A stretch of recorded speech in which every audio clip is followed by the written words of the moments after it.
told us she brought candy. Yep. We got Snickers, we got M&M's, we've got a different kind of Snicker. Got something... Peanut butter. Peanut butter. All up here just to help her celebrate her 1 year anniversary of storytelling. So let's bring Kate up to the mic. She's here, let's lose our shit.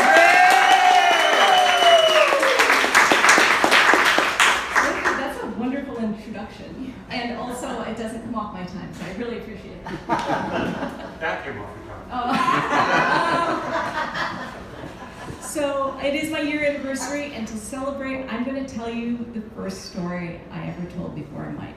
I'm a little more confident about it, but I still don't remember it, so I'm going off notes.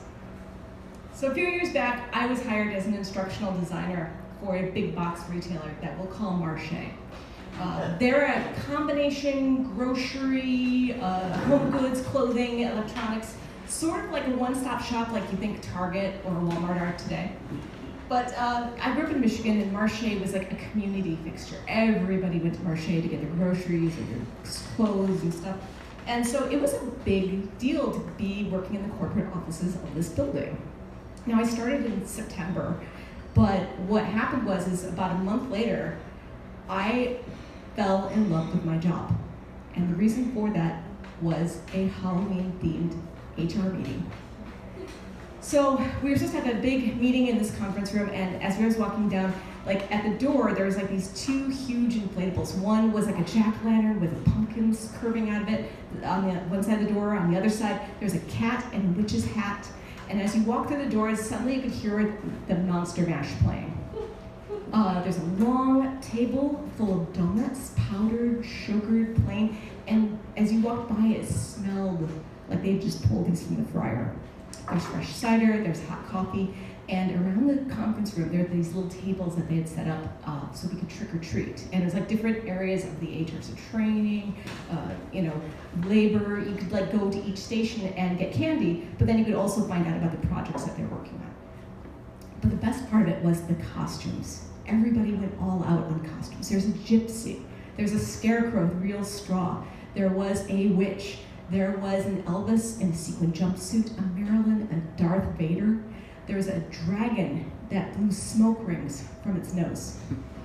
But the funniest costume was one of our recruiters, this guy named Mike, dressed up as our senior HR vice president, a guy named John Murphy.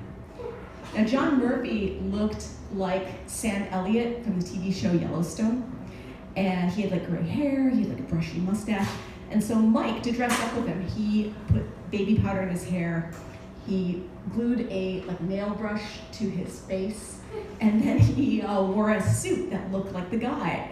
And so when Mike walked in and John Murphy saw him, John Murphy's a good-natured guy, he started laughing, and he went over and he put his arm around him, shook his hand, and let people take pictures of them together. It was fun. Now, when they had the meeting, went through the metrics, and then by the end of the meeting, they had the costume contest. The dragon won, and second place was the recruiter, Mike, dressed as John Murphy. And I thought this was great. I'd been in jobs where it'd been like small little places, nobody celebrated, and this was just like, it hit my Halloween sweet spot. See, at the time, my son, he was becoming a teenager, he was too cool for Halloween costumes. Most of my friends were like adult, they had parents, and so they gave out candy and went to bed early. And I wanted something creative and fun, and this job hit the sweet spot. So I was just like, all right, next year, I'm all in on the Halloween thing. So the next year, we got an invite for our HR meeting. It was a Halloween-themed costume contest. I'm like, I'm set for this. And so I went out and I bought a Halloween costume. It was probably a little more ornate than I really wanted to purchase. It was a medieval costume. It had crushed red velveteen fabric and black lace on the sleeves and a bodice, and it was just beautiful. And I wouldn't have bought this normally, but I'm like, I gotta compete with like a dragon blowing smoke rings out of its nose. So the day of the meeting, I was like in costume, walking into work, and there were 3 smokers outside of the employee entrance. And when they saw me walking up, they stopped mid-smoke and stared.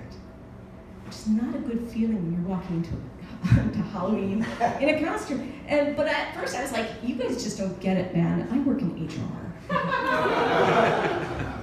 But when I started walking in through the HR department, I started suddenly noticing like nobody is in costume. So I ran in my cubicle, I opened up the meeting notice, yes, it was Halloween, yes, the meeting was today, yes, it was a costume contest. So I thought, okay, I'm not gonna panic, I'm just gonna wait. I'm sure more people are gonna get into costume as we get closer to the meeting.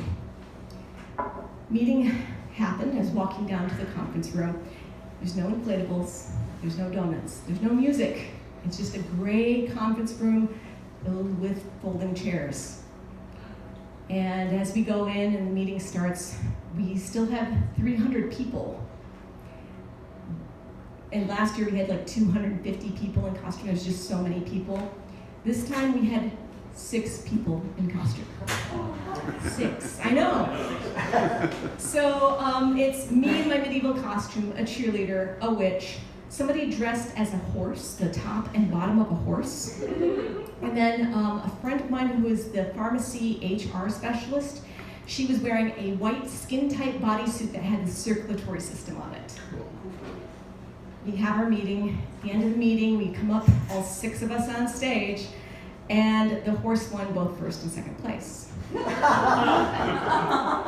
And then we went back to work.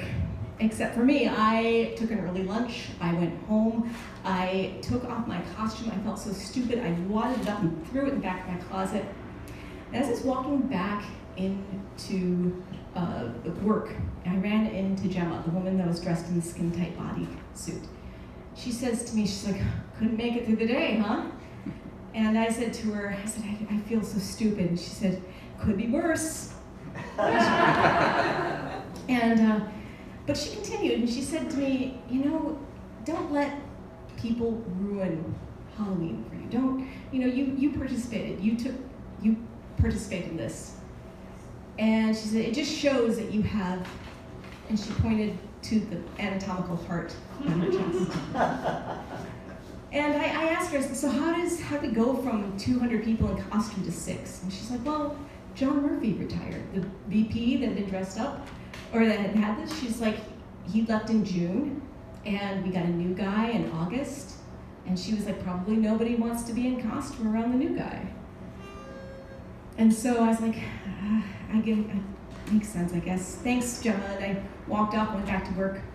And that night, it was still Halloween, so I got my costume back on. Trick-or-treaters were coming to the door, and I brought the candy to the door, and I was letting them pick out of the bowl.